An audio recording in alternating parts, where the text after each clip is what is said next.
Welcome to the show Goldsquadrongays. It's the podcast where two Star Wars loving gays talk about and review their favorite Star Wars content while also being gay as hell. I'm your host, Bradley Brower. I'm your other host, Charles Rogers, and I am a fool. Are you? Okay. I am a fool, and I promised I would explain this when we got onto the air. So, Bradley, for the last 3 weeks, this is the third week in this running bit, I have been watching the third and final season of Young Royals on Netflix, as you are aware. And I was going to come on here, I was watching through the finale, which did make me cry. I did cry at the end of this show, because it did stick the landing. But when I went to just Google some more information about it, because whenever I finish one of these shows, I like to Google the cast list and then Google interviews with the creatives, because I'm curious. I discovered that I am a dumbass. Because Young Royals has a very important Star Wars connection that I have failed to mention for 3 weeks. Okay. In the show, are you familiar with the plot of Young Royals at all? I imagine it's about two young royals. No, actually. Oh. So very quickly, the plot of Young Royals is the two main characters. One of them is like a commoner that's attending. It's about this boarding school, and it's a gay love story. And one of these two is like this commoner that's attending the school on like a scholarship or whatever. It's basically the elite crossed with red, white, and royal blue, because the other one is the crown prince of Sweden. Oh, and I didn't even know they had a prince. Okay. Yeah, well, in this show they do. Oh, and he's the crown prince of Sweden. They fall in love, they get together, they break up, they get together, they break up. It's an ongoing thing, it's really good. But the queen of Sweden, so the mom of one of the characters, the crown prince, with whom he has a very fraught relationship, the mom is played by Pernilla August. Okay. Do you know that name offhand, or am I going to have to tell you who Pernilla August is? You're going to have to remind me, but it does sound familiar. She's only appeared in Star Wars 3 times. She is another mom in Star Wars. She's Shmi Skywalker. Oh, that's right, because she is Swedish. She is Swedish. Yeah. That's right. She's in Phantom Menace, Attack of the Clones, and the Clone Wars TV show as Shmi Skywalker. Wow. And I had no idea. You just randomly saw her on screen. You were just like, that's the Queen of Sweden.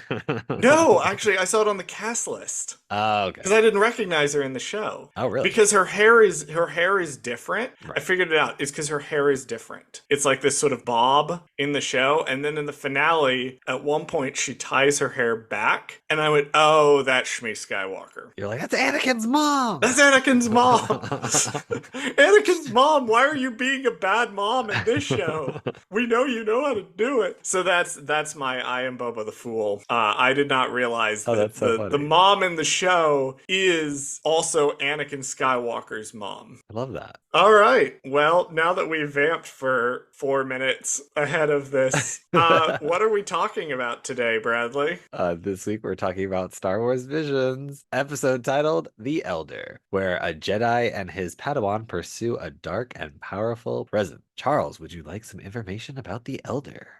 I would love some information about a show in which the Jedi almost discover that the Sith are back and then bungle it at the last minute. A thing that definitely could happen, and in fact in Legends did happen several times. I'm pretty sure this is basically the same plot of Phantom Menace. It's just with slight changes. I'm making and a lot a of stuff joke about the Acolyte.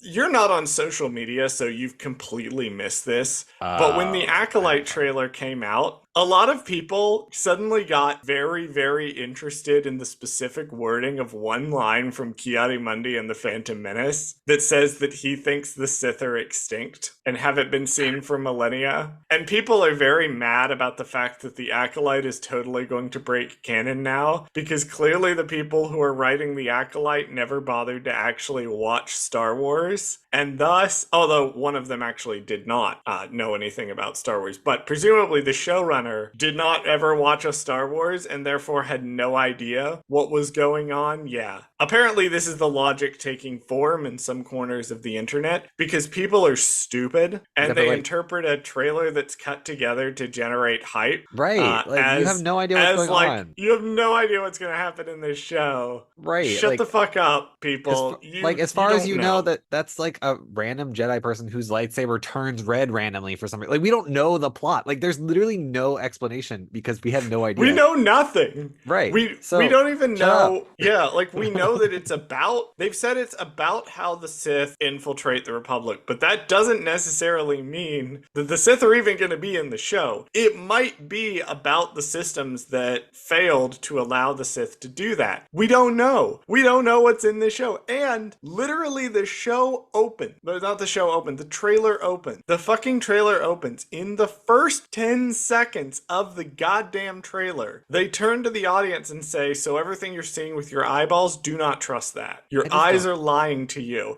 That's the point of the show. You stupid terminally online fucks. I don't need to have to explain media literacy of a goddamn trailer 18,000 times because you stupid motherfuckers keep misinterpreting a trailer that's deliberately designed to be misinterpreted because you're stupid and you live in Facebook comment sections and you haven't given me peace since the goddamn Last Jedi came out fucking over 5 years ago. Leave me alone.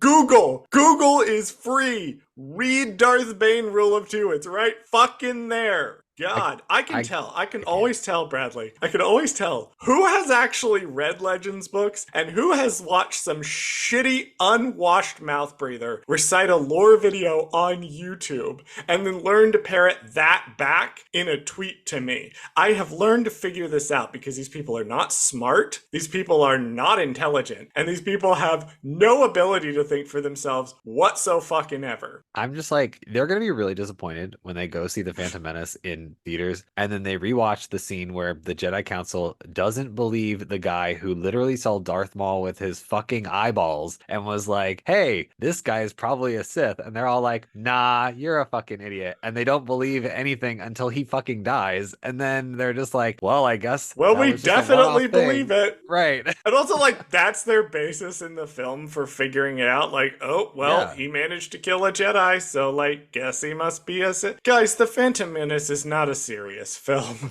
It's not a literally an art film. I don't understand why people don't understand. But here's what irks me about that is I'm like, whenever one of these things happens, and it has been happening forever in Star Wars, the reaction of shitty fans and even good fans, I'm gonna say this too. There's a lot of people that I know that fall into this trap that I consider to be very, very good at media analysis and very, very good at media literacy. Even they will fall into this trap. So this is not specifically a shitty, toxic, unwashed fan thing. Is to look at anything, whether it be a trailer, a piece of marketing, a piece of media, what have you, and their reaction to seeing something that doesn't immediately on the surface make sense is, this doesn't make sense. Not, this doesn't make sense, I wonder if there's a reason for that. Either within the context of the world itself or the story itself, or deliberately so by the creator, by the artist. That's a thing that I've noticed people have fallen into. And also, again, like, it's a fucking trailer, guys. It's a fucking trailer. It's a trailer. Literally, imagine people said that about Rogue One's trailer. Like, and they would be like, that stuff wasn't in the movie. They did say shit about Rogue One. But that's what I'm saying. Sure. It's just a trailer. It has nothing to do with anything. They said shit about everything. You are so lucky to have deleted your Twitter. I can't, and Instagram is not, like, the way Instagram proliferates content to you, it's not that kind of content that makes it to you. It's different content that makes it. In my case, it's a lot of Solangelo art from the Percy Jackson series. Yeah, I feel like TikTok that's what Instagram feeds me. I feel like TikTok is my new Twitter. Like, it's like, I can only get my information from there now. And when it's something I don't like, then I immediately block the creator, or I immediately like say, like, even though it doesn't work when you hold down the video and it says, I don't like this sound, or that doesn't fucking work at all. It doesn't actually work. But if I get some awful Star Wars take or something, I do block that person because I'm like, no, I don't. Why? No, I don't want to see. You're not getting my. You gotta protect your peace. You gotta protect your peace. 100%. Like what you like, people. Don't listen to creepy people online online who have bad takes about Star Wars. Just have your own fucking opinion, and just if you like it, you like it. If you don't, you don't. Just keep it to yourself. If I dislike you or I don't know you, I will block you. This has been my policy. If I know you and I kind of like you, like we're cool, but we're not like friends, You'll still block. I'm just kidding. I'll mute you. Oh, mute. Okay, So you're right. That's if fair. you notice that I've stopped interacting with your posts for many months on end, I muted you because you said something stupid and then forgot to take you off of mute. That's so funny. I do the if same I thing, really but with like straight you- guys on Instagram. Like I find out that they're straight, and then I block them because I'm like, ew, I don't want to follow a straight guy, and then I block them. What's the point in this? They're hot. I'm but just nah, I don't wanna casting see my attention into the void. them. Right. Good lord. We have completely tangented because Getting I back to the acolyte. I was going to say getting not back the to acolyte. the acolyte. Oh God. Okay. I'm now we're sorry, really Bradley. That rant was in my soul for No, it's good. weeks. That's content. That's content, baby. Me getting really mad. And I gotta say, if you are listening to this podcast, that was not about you. None of the people in Facebook comment sections who I'm talking about listen to this show. back to the elder. Anyway, the Elder, a short about the Jedi confronting someone who's pretty explicitly a Sith and then fucking up and not figuring out that it's a Sith at the last minute. Right. So, would you like to know who wrote and directed this episode? I would love to know some information that's not me being super Sure. mad about people talking about the Acolyte trailer. This episode was written and directed by Masahiko Otsuka. He is known for Cyberpunk Edge Runners, Gurren Lagann, and Neo Genesis Evangelion. I don't know how to say that. Hold on. Did you fucking mispronounce Neon Genesis Evangelion, the most famous anime of all time? Is it Gellion or Angelin? Neon Genesis Evangelion? Oh, it's not like evangelical. Like that's not how you say it. No, it's Evangelion. What the fuck is Evangelion? I don't know Is that how just to a name? I can't explain the Okay, show. well, don't go into a rant about an anime that I don't care about, but Okay, it's I apologize to You anime are fans. so lucky. You are so lucky. You are so lucky that certain people I know do not have the time to listen to this podcast. You are so lucky because you would be getting DMs about not knowing Neon Genesis Evangelion. I like it. So that's who wrote and directed this episode. That's what they're responsible for. So if that makes sense to you. Fun fact for you, my best friend's favorite anime is Gurren Lagann. So I have watched the whole thing. Oh, okay. I thought it was pretty okay. I have It no was idea what any of this stuff is. pretty indicative of it was exactly what I thought it was going to be. The only thing I saw on this list was I thought Cyberpunk was like a game. Let me Google this really quick. I'm assuming I guess they turned it into an anime, or a show or something. But I thought it was a game, or maybe the game's based on the anime. I don't know. It is Cyberpunk Edge Runners. Right. Yeah, no, that's a tie-in to the game. Ah, okay. So now it all makes sense. Yeah, no, I immediately saw the trailer Okay. and I went, yeah, he directed a few things that we've actually already talked about on this show. Oh, like Fruits Basket, oh, the 2001 TV series. He's the director of the opening of Kill La Kill, a show that we've talked about on this show before. I guess it makes sense because the studio that made The Elder is also Studio Trigger, which we talked about Yes, earlier. we were getting to that. Yeah, so I guess that makes a lot of sense because everything, I feel like with at least this first season of Visions, everybody's pretty interconnected. Like it's pretty close. Everybody's cousins with each other on this first season because everybody's been in something that somebody else has done, at least kind of close to them. Yeah, and we're actually getting to a point now. This one and Akakiri were both shows that were directed by, done by the same studio as another one we've already talked about, which saves us a little bit of time, which is why I can go on a 10-minute rant about the Acolyte trailer at the beginning of the episode. That's why I wasn't mad about it at first because I was like, well, technically we already talked about Studio Trigger. We don't really need to Then you elaborate never too much. stopped Yeah. me? Like you never cut me off? You yes-anded me and I kept going? That's improv, baby. What are podcasters if not improv comedians but worse somehow? So true. Also, yeah, no, that's pretty much it. We're just That's pretty improv much it. comedians. Like, I mean, we're maybe we're not improv- funny, but we might be improvers. That's for sure. We are improv comedians crossed with graduate students who are actually really bad at research but have to give a presentation the next morning anyway. Who also took a broadcast journalism class when they went to a state school and they hated it because it was literally about researching and finding information and facts before reporting I on something. loved being a journalist. I loved it, actually. I wish I could have done it more, but that was not in the cards for me, although I deeply appreciate my time with the local newspaper when I worked there. Yeah, Studio Trigger, we already talked about them. They did talk, I watched the behind the scenes. They did say that basically they wanted to showcase the range of what Studio Trigger could do, and so the two co-founders of Trigger each directed a short. Got it. Okay. So one of That them was did how the they did twins it. and one of them did this one. One of them did the twins, one of them did this one. Cool. I mean, yeah, it's definitely different than the twin, like by a lot. Because when I saw Studio Trigger, I did not think I was like, I this is the know. same? They also said that this particular co-founder, Masahiko,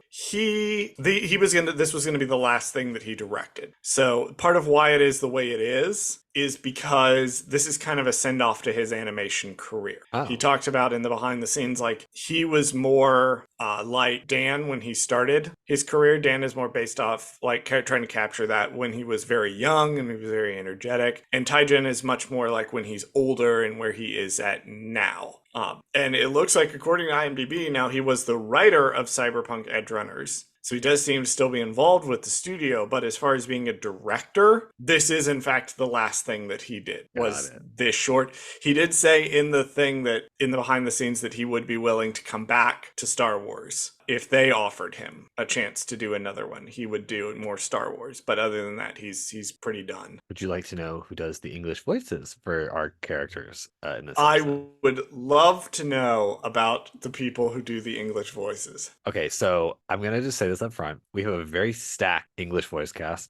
You may not know all of them, but they are stacked. And it's because two of them have Disney trifectas and they aren't even trying. Mind you, there are 3 people Yes. that have major. We go from all of the voice actors all of the time down to there are 3. Yeah, it's insane. I don't think they even bothered to redub the kids. I think they just used the original. Yeah, because you don't really need anything. Yeah, like they don't speak. So IMDb doesn't even have any kids, English voice cast kids listed. It's so just they probably use the Japanese kids, yeah. But we only really have 3 that we're going to talk about, which is good because some of them we have a lot to talk about. Starting with our Padawan character, Dan, was voiced. It's going to be very confusing for me, by the way, to talk about a character named Dan, who is not my character named Dan, who I constantly think about. Oh, yes. I was like, wait, what are you talking about? I was like, you don't have a Dan in For Light and Dice. And then I was like, wait, oh, your book. And then I was Beach like, House. Beach House, one of the main characters is named Dan. Well, because I was also thinking of this as like a young person character, and then your Dan character is not a young person character. No, he's middle-aged. Yeah, so I was like 40, what? 47, 48 years old.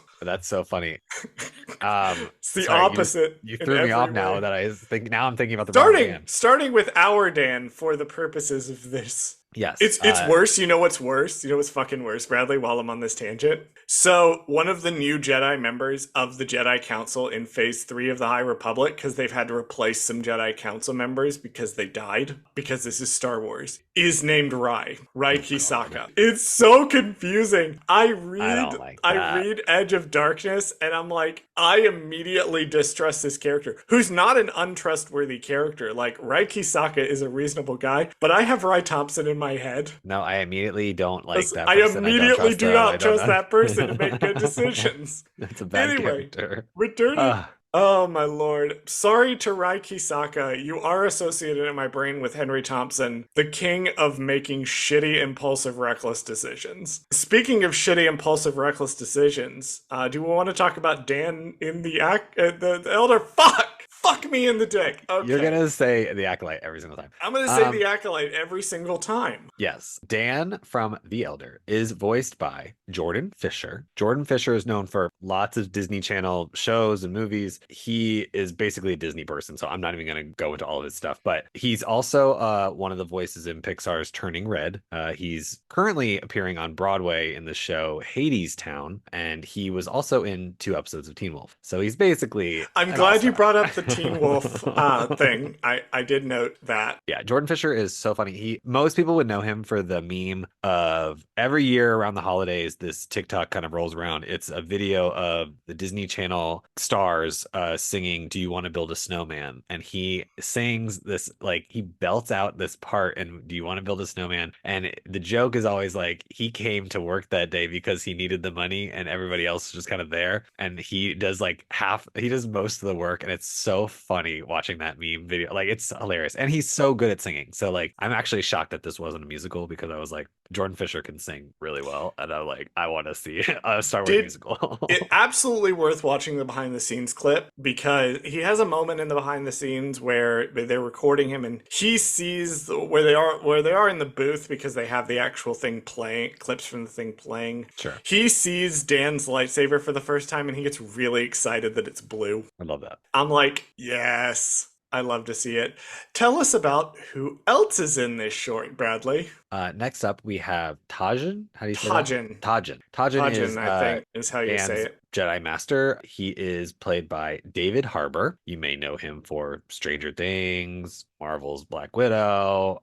I also wrote down for gay purposes, he was in Q-Force and Brokeback Mountain. Sorry, what? He was apparently in Brokeback Mountain. I don't know as what. Obviously, he wasn't as famous then. This was a long time ago, but he was in Brokeback Mountain. So either he was a character in there somewhere. Don't know what his role was, but that's a gay movie, so there you go. Fucking sane. But yeah, he also, like I said before, he's one of our Disney trifectas. Jordan Fisher is not a Disney trifecta because he has never been in a Marvel thing, but David Harbour is, because he was in a Disney show called Big City Greens or whatever. It's an animated show on Disney Channel, so that counts as his Disney thing. So it does count. We'll give him that. Yep. Just scrolling through his IMDb page to look for things that I recognize. He was in an episode of Elementary. He's apparently played Dracula before. Oh, I didn't know that. In the movie Awake. What the fuck is this movie? Why is he credited as Dracula in the movie Awake, starring Hayden Christensen? Oh, there's a connection. What in the actual fuck? Wait, Hayden Christensen's in a Dracula movie, and you didn't know this? I don't know why he is credited as Dracula in this movie. I'm gonna watch this movie. Hold on, I'm gonna watch this movie this week and report back. back. Okay, good. I'm gonna make a note here, here in my sticky notes. I'm gonna weird. write "Watch Awake" and report back. You're gonna watch this whole movie. And I'm be gonna like, watch this movie, and we are gonna find out what in the actual fuck he is doing here, credited as Dracula. I kind of love that. I'm very excited for the next episode. Moving right along. Now, David Harbour is the most credited person in this short, right, Bradley? Surely there cannot be someone coming along who has more fucking credits than David Harbour. Prepare yourself. This next actor, I checked. It has been acting since the 1950s, first of all. He was 92 years old when they made Star Wars Visions. Just throwing that out there. 460 credits, approximately. 1950s, guys. Like this, he has been around the block and back again, and then went back around the block one more time, just to first say measure. James Hong is playing the elder, or credited as old man, which I thought was weird, but he has literally been acting since the 1950s. He was most recently in Everything Everywhere All at Once. You may or may not have seen the movie. He has also, I'm just picking and choosing things. He was in the Kung Fu Panda franchise. He was also in the Turning Red franchise with Pixar. He was in that movie. And then he's also a Disney trifecta, as well as he's also in Agents of S.H.I.E.L.D., where he plays, get this, Ming-Na Wen's father, William May. Melinda May's father in Marvel's Agents of S.H.I.E.L.D., which is Fennec Shand. So there's your 3 times removed Star Wars degrees of Kevin Bacon. I don't even know what that is, but it's wild. Now, that's not his only, quote, Star Wars connection, is not just Visions or being Fennec Shand's father in Agents of S.H.I.E.L.D. What else is he? He has done a few different things. One I did not know, one I did know. The one I knew for sure was he was in Star Wars Rebels, and autocorrect completely changed his name. So you're going to have to say his name, because I can't say it right now because I don't have it pulled up. As Morrigan. Okay, yeah. Sorry, my spell check fucked up his name. Yes, I had to I had to Google to save Bradley's ass really fast. Yes, in 3 episodes of Star Wars Rebels, he is the voice of Az Morrigan. And apparently, he's also in two unreleased episodes of the Clone Wars. He was supposed to be an alien who was supposed to make a deal with Count Dooku to give him a giant kyber crystal or something. Oh, That's this is what I Crystal vaguely read. Crisis in Utapau. Right. So Yeah. he's credited as the storyboard for the episodes, but he's not obviously because they never made the They episodes. didn't So finish them. right, but he would have They been were in that. released as So they released something for those people who may not be aware. When the Clone Wars was initially canceled, the way that they sort of handled it in the merger was that the episodes that were done or almost done were picked up by Netflix because Disney Plus was not a thing at the time. Netflix basically said, hey, we'll take the first half of this season that's basically already done. Some of it needs some finishing touches, and then it ends on the Yoda Moraband episodes. And the back half of it and some of the stuff that they were working on was released as animatics. Or unfinished sort of model work, and wherever it was in the stage of the production, they packaged it up and they released it as something part of the Clone Wars Legacy project. And so they also, this is where we get Son of Dathomir, the comic strip, because that was supposed to be a 4-episode arc that dealt with what happened after Maul was captured and how he got uncaptured, and also like that's where Mother Talzin dies. And then also, most famously out of the same project, we got Dark Disciple, a novel which will probably be relevant the week we're recording this. we'll find out, I guess, in a couple days. We'll find out in a couple We'll be very days. surprised. Yeah, James Hong's a fucking legend. Yeah. My favorite part of the behind the scenes documentary on this short was when they're in the Zoom call recording his lines and everyone's applauding and he says, "No, hold your applause, just give me money." Nah. I'm like, yes. I love that. This is a man who gets it. I mean, yeah, he's in his 90s. He's like, nah, I'm good. Like, I have the I'm accolades. good. I need the money now. Give me the fucking money. I Oh, love my that Lord. for him. Very stacked voice cast. I thought so. I was episode. very shocked because I hate to say this, but this is actually one of my least favorite episodes. And to have such a stacked cast and like to now that I've done like the research for it, it's like I appreciate the episode more. However, I still don't love the episode. It's not my favorite. Yeah, it's just not up there for me personally. It's not because of the plot or anything. I thought the actual plot itself was decent enough. I mean, it's like, it's two Jedis who find a Sith and then they're like, oh, gotta kill him, and then they do, and then they're done. Like that's it's a very basic plot actually if you really break it down. I actually, that was something I appreciated about it because I kind of went through a journey myself. We're skipping over the animation for the moment because I want to say this, but we'll come back to the animation. The journey I went through was, I am not as like sucked into this as I am some of the others. But then I realized that was kind of the point of it, is that it was more of a meditative piece. It was more of something that you're meant to just sort of sit with. It's not something that's like the Ninth Jedi had 18 million years of plot. Right. Or Village Bride had several moving pieces. This one's supposed to be a very simple story that taps into something very, very fundamental to the artist that is making it. And I went, you know what? I appreciate that as a piece of art. And I enjoy seeing basically, again, like TOB1, it's a morality tale. There's a moral lesson here is that Dan runs in blindly and the director talks about this in the behind the scenes, talks about how this is like a classic Star Wars problem. And they even show clips of like Luke arguing with Obi-Wan and Yoda because he's trying to run off to the Cloud City and the Empire Strikes Back. And so I did come to appreciate it. I wasn't as like super into this one as I was into some of the others. But I did appreciate the artistry. And speaking of the artistry, circling back around, Bradley, what did you think of the animation before you really get into the story? I actually didn't like it. You didn't? I didn't think it was that great. I liked the backgrounds and the paintings and stuff, but it was honestly a little too muted for me. I didn't like the muted tones of this episode. The only color comes when, again, very similar to like the duel, when they actually use their lightsabers and stuff. That's where most of the color comes from. Right. In this episode, which I appreciated, like especially when during the fights, it visually it looks very cool, especially in the rain,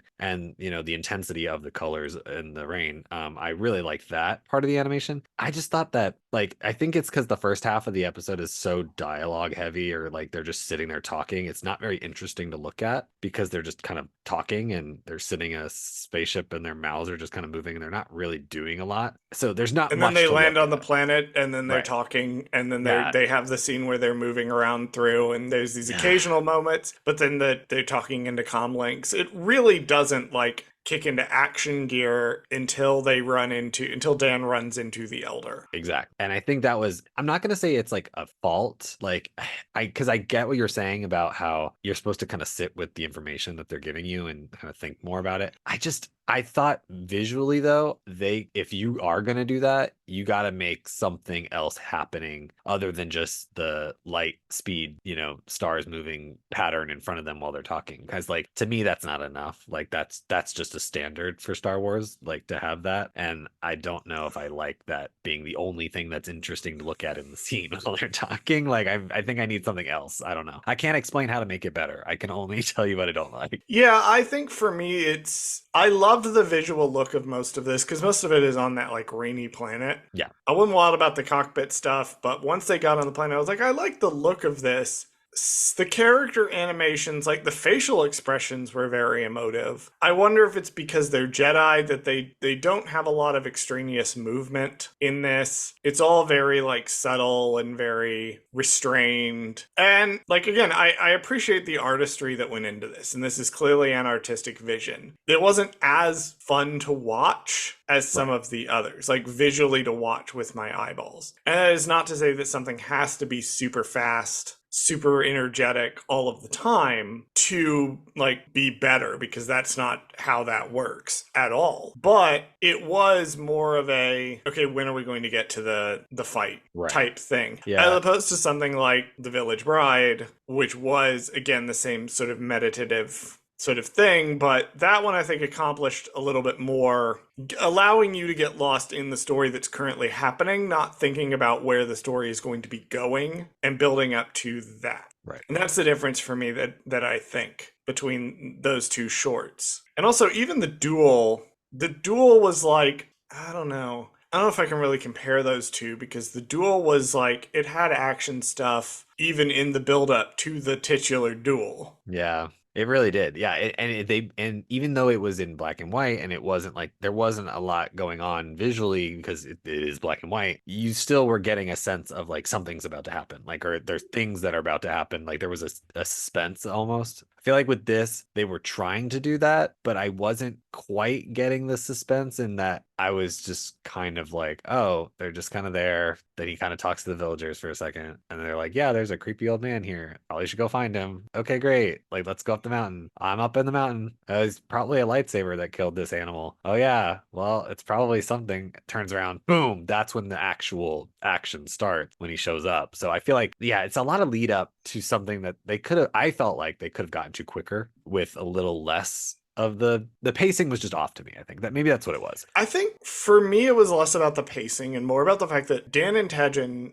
who I really like. I like both of these characters a lot. But their discussions were a lot more like philosophical and respectful. I think it lacked a sense of character urgency in their conflict. Right. Like, because the central moment of the fight is right at the beginning when Kajin's like, Dan, you need to run away. Like, you need to get out of there. And Dan's like, nah, fuck that. I'm going to fight this guy because I'm young and crave adventure, and doesn't realize that the adventure excitement of Jedi craves not these things. And then promptly proceeds to get his ass beat into the ground by this old man. And I thought that if there had been a little more pushback, like they have these conversations, multiple conversations, but I think the tone of it and how they're delivered and how they're written doesn't lend to that same sense of urgency, like, and how the character is making this choice within the context of the narrative that they've set up. Because, and it was always kind of a given that Dan was going to make a reckless choice like this. It was always kind of a given that his master was going to come and get him. Like, even if I know something that's you can write a thing in such a way that even though you know where it's going to go, based on the premise alone, you can still be engaged with it by watching the interactions between the characters. And while I think Dan and Tadgen are both good, well realized characters, I think the lack of like conflict between a note of conflict between the two, I think would have made it a little bit more tense for me as the viewer, as opposed to me watching this and going, yeah, that's basically how I expected it was going to go down. Yeah, because I think Dan is like, whereas he's supposed to be this Ezra kind of Anakin character of like, oh, I'm kind of hot-headed, I'll do whatever I want. He also is like too respectful to his master. That Like, that was what I was saying, yeah, yeah. I wasn't getting the angst from him. Like I wasn't getting too much. Like yeah, he's young, but like that's all it is. Like it's not as much as like he's rebelling against his master. He's just kind of a young person that just doesn't make good choices all the time, and that's just I how don't it think is. I mean, I don't think they would have had to make him like angsty. I think they just would have had to make him too eager. And there right, was, conflict between him and Nan, but it wasn't like I didn't think it was strong enough to get that overarching tension right. that I really needed in that. Or even, something where it's not clear whether Tajin's going to go try to rescue him, or maybe offer some sort of choice, like he could stay with the ship and he can learn about the Sith, or he can go get Dan, who has gotten himself into this stupid situation. He chooses to go get Dan and let the information about the Sith get destroyed, like it does at the end of the short anyway. Yeah, and I also think that like there needed to be more of a sacrifice or slash like lesson for Dan to learn other than just don't go attacking things when you're not supposed to. Like it needs to be more like I honestly think that the his master should have died in this battle, like trying to rescue him in some kind, and then he avenges his master in some kind of way, and that's his lesson to learn. Like, oh, if you're hot-headed or whatever, you don't listen, and then like bad things can happen and people can get hurt. And it's like I don't know. So maybe there was needed to be more of an intent thing here because he kind of just like got saved by his master, and it was kind of like, well, maybe don't do that next time. Well, there's not really going to be a next time because there's not really Sith anymore, so it's not really that important of a lesson, I guess, because they're not really around. Maybe we don't know because he blows up a ship, so we don't really know if there's more. Like I don't. I think the important thing for me at the end of the day is this is a story that this particular creative wanted to tell about his time, how he feels about himself. And I do think that it is important to keep in mind, like even if, we're sitting here saying maybe this would have made it work a little better for me, maybe that would have made it work a little better for me. This is the story that the creative wanted to tell. And I am glad that that exists just so we can look at it and say, what is this creative? That's the nice thing about things made by actual creatives, is you can look at them and be like, what is this creative actually trying to say here? Like, and I think watching the behind the scenes for me and realizing that, oh, this is him at different points in his career interacting, that really kind of opened my eyes to, okay, this is what this short is supposed to be doing. This makes sense now that this is maybe written the way that it is written. I also did discover while just sort of Googling stuff that apparently the Elder is based on a real guy. The Elder is based on a real like old man. Like what? The old man is based on a real guy. Okay. It's a dude named Miyamoto Musashi. Okay. I only had time before recording this episode to read through his Wikipedia article, but apparently he is a very prolific Japanese swordsman and ronin who, one, is undefeated. He was renowned through stories of his unique, I'm quoting Wikipedia here, quote, renowned through stories of his unique double-bladed swordsmanship and undefeated record in his 61 duels. Next is 33. The next highest number of undefeated in duels was 33. He was undefeated in 61. It's so weird how they like just have that information like still like they're like, hey, this guy Because won he wrote a 60 book. duels. Yeah. Oh, okay. Because he wrote a book. Got it. That's to spoil this Wikipedia article. I'm not going to recap the whole thing because I just read the Wikipedia article and then was like, okay, that's enough for me to bring on today. But he wrote a book apparently about his time. Now, I will say that's the one thing I liked design-wise about this was the Elder's swords or lightsabers were the katana kind of style, style, but he had two of them, and how the Jedi characters have just regular lightsabers. I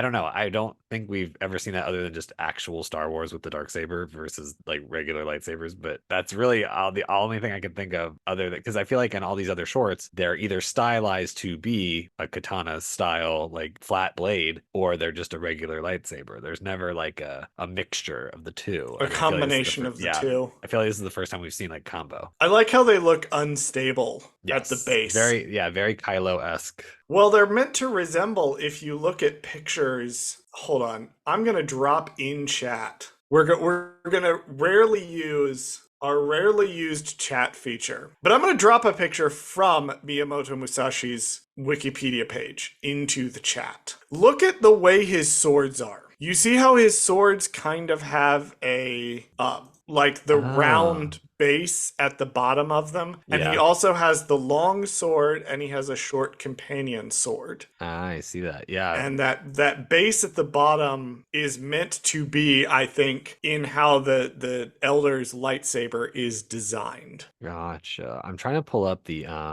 character design gallery, or like they pull on starwars.com. If you go to each episode guide for Visions, they have a concept gallery, and they'll have like the different character designs. And I'm looking at the one with their lightsabers in front of them, and you can see all the different lightsabers. And it's really cool how you're right. It looks like it's got that base at the bottom, but it's like a little unstable. It's really cool. Design wise, it's amazing. Yeah, and it's clearly modeled after this guy and these swords, because he would fight with the twin swords. He almost was kind of doing an Ahsoka Tano thing, where he has the main one and then he has the shorter one. That's kind of what's going on here. Apparently, he also spent many years studying Buddhism and swordsmanship. He was an accomplished artist, sculptor, and calligrapher. Records also show that he had architectural skills. This episode is quickly just turning into me just reading Wikipedia. Miyamoto Musashi's Wikipedia article and being like, this dude sounds so cool. Also, I did want to note about his ship randomly. Does it kind of look like an Inquisitor to you? I was just about to say it vaguely looked like the Inquisitor ship from Kenobi, or the Obi-Wan Kenobi series. It looks like an Inquisitor. Like, I thought well, it looked like the sixth brother to me. It's really cool looking. So, Charles, yes, how would you see this particular show moving forward? What would this medium be to continue this story of these two characters? Well, Bradley, I'm so glad you asked me this question. Because our friend Hope over at J Guys and Jedi actually was writing a piece of High Republic fan fiction about Loden Greatstorm and Bel Zettifar. How did I know you were going to bring up this character? I am absolutely going to bring this up because she wrote this fan fiction, and in one arc, these two characters show up. Shut up. Yes, she wrote them into her High Republic fanfic as characters running around in the High Republic. And it would work. So I would bring them into the High Republic era. That's how I would do it. I would do exactly what Hope did. You'd bring them into like their own story together with them. I would bring them into the High Republic era somehow. I like it. Because they run around the Outer Rim, and there's a big, like the relationship between the Outer Rim and the core, and the Jedi in particular, is a big theme in the High Republic. Sure. And that's what I would do. I would bring them into canon. I maybe wouldn't want to see it continue on its own, but I would love to see them as characters in a broader piece, and I think the High Republic would work well. And if you go read Fire and Thread on AO3, you can see how someone might execute putting them in the High Republic. Oh, I was plug for Hope's fan fiction. I was like, wait a minute, fan fiction. I was like, oh, that's right. Oh, yeah, because this whole segment is just me plugging Hope. Generally,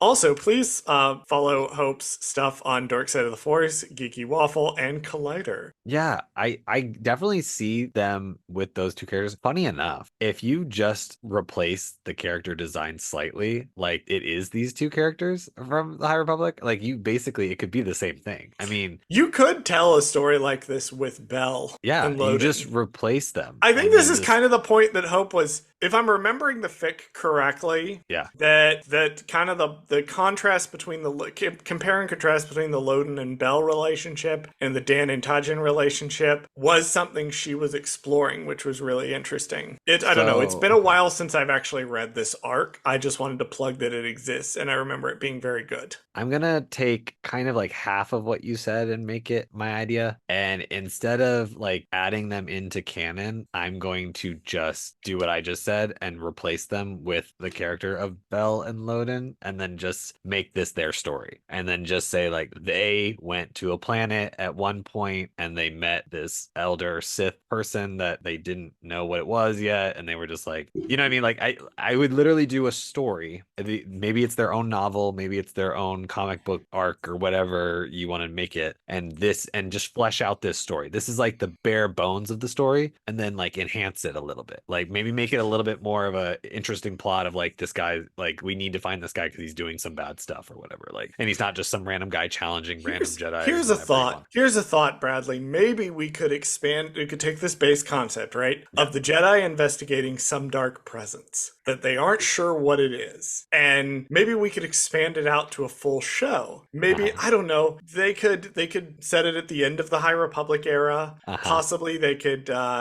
cast Trinity from the Matrix in it for some reason. Yeah. She's here. Sure, why not? Doing martial arts in the trailer. I love when Star Wars is martial arts. I love when Star Wars is like, fuck it, we're doing like crazy flips and shit. We're doing it. What are we doing next week, Bradley? Next week, we are going to be doing this. I think it's the second to last one. I think we're almost done. We're going to be doing. I'm very excited to revisit this one because this was your least favorite one. Oh, that's right. We're doing Lop and Ocho. We're doing Lop and Ocho. Okay, that's right. So we'll see if my mind has changed since we'll see if you've evolved as a person. Yeah. See if I have gotten over my fear of the furry people that have clearly taken over Star Wars. We'll see. We'll see if you are able to look past the character designs. Oh Lord, I am very excited to revisit it. Because we're now firmly in the back half, and the first time I watched this is the point where I had checked out and I was just watching it. So even the Elder, I'm like, I appreciate this a lot more now than I did. Yeah, I'm excited to do these last couple ones because I'm gonna be honest, like the Elder, Lop and Ocho, and Akakiri are some of my least favorite of the first season. I feel like we've hit that part of I liked what I liked in the beginning, and then now we're at the part where I don't like any of it. And so I'm curious to see how my opinion has changed now that we're revisiting, and see if I like any of these next ones going forward. All right. Well, if you are interested in other stuff that Hope and I are doing with relation to the High Republic, you can follow me on the Star Wars TTRPG podcast For Light and Dice. Hope is also a cast member on that. Loden Greatstorm and Belzedevar have not shown up yet, but we'll see if that happens. I also write a series of gay thriller novels on Kindle Unlimited called Beach House Studios. You can find it there. On the Bradley side of things, we promote one show that Bradley works on at a time. You can watch a bunch of shows he's worked on Bravo and Peacock. Right now, we are still doing Married to Medicine Season 10, which should be over by now. Is it over by now? I think it's probably over by now, but I have a new show possibly coming out in April, so maybe we can start plugging my new show then. I don't know. They haven't released the release date yet, but we'll see. Fingers crossed. Is this an officially announced show? Can we say the name of the show yet, or do we have to hide? I'm going to give it one more week because I don't actually know if they've announced it or not. I mean, I know they have because I read an article about it, so I feel like it's knowledge. I just don't have, like, I can't confirm with like 100% possibility. I don't want to be the one breaking the news on a Star Wars podcast about this. You would get a very brief boost in attention for the Star Wars podcast. Right. I think either I might just have to wait until Visions is over before I plug it, just to be on the safe side. And then we'll maybe when we switch to Bad Batch, yeah. we'll switch to a new show. Yeah. But for now, Married to Medicine Season 10, and run the socials. Thank you for listening to this episode of Gold Squadron Gays. Did Charles fuck something up? Email us at goldsquadrongays@gmail.com to let us know. You can also find us on Twitter at @GoldSquadGays, and you can find us on TikTok and Instagram at @GoldSquadrongays. You can also find us on YouTube at our Gold Squadron Gays YouTube channel, where we post full episodes of this show. Finally, if you liked the show, don't forget to rate us and give us a review on your favorite podcast platform. That allows other people to find our show. As always, thank you for listening to Gold Squadron Gays, and we'll see you next week. See, I could see you being like a journalist. I wanted to be a weatherman when I was a kid. That explains so many things about you. Because I feel like you don't actually have to do a lot of work, and you're just like kind of standing there being like, well, it's probably going to be sunny today, and whether or not it is, that's okay, because I'm going to get it wrong half the time anyway. Nothing I say matters. Right. I love it. Nothing actually, has honestly. any stakes or consequences.